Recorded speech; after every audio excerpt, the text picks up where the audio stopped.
জাহান ভাই, খাওয়ার সময় হয়ে গেছে, চলো কি কে আসি।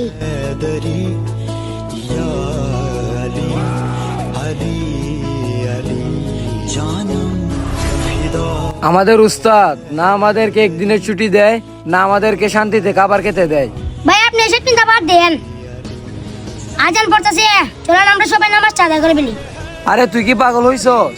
উস্তাদ তো খাবার খাওয়ার জন্য আধা ঘন্টা সময় দিছে, আর এখন যদি খাবার না খেয়ে নামাজ পড়তে যায় তাহলে খাবার খাবো কখন?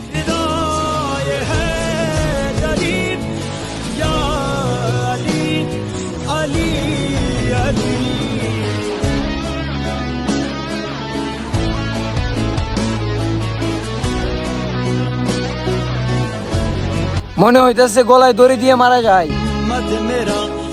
আরে ভাই, গলায় দড়ি দেওয়ার কথা কেন বলতেছো? ইমাম সাহেব, আমি আমার জীবন নিয়ে অনেক চিন্তিত। না নিজের জন্য কিছু করতে পারতেছি, না ফ্যামিলির জন্য কিছু করতে পারতেছি।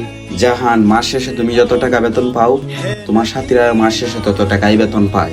আর একটা কথা, তুমি তোমার বেতন নিয়ে মাস শেষে চিন্তিত থাকো, আর ওরা ওদের বেতন নিয়ে খুশি থাকে। এইটার কারণ কি জানতে চাও? ওরা কাজের ফাঁকে আল্লাহ তাআলার ইবাদত করে, তাই আল্লাহ তাআলা ওদের রিজিকের মাঝে বরকত দান করেন। আর জাহান, যেদিন থেকে আল্লাহ তাআলার ইবাদত করবে সেদিন থেকে তোমার মনের সব চিন্তা দূর করে দেবেন ইনশাআল্লাহ। নীরব, আজান পড়তেছে, কাজ বাদ দাও, চলো আগে নামাজটা আদায় করে আসি।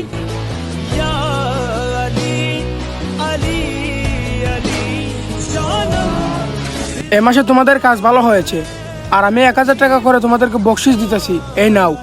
হে আল্লাহ, আপনি রিজিকের মালিক।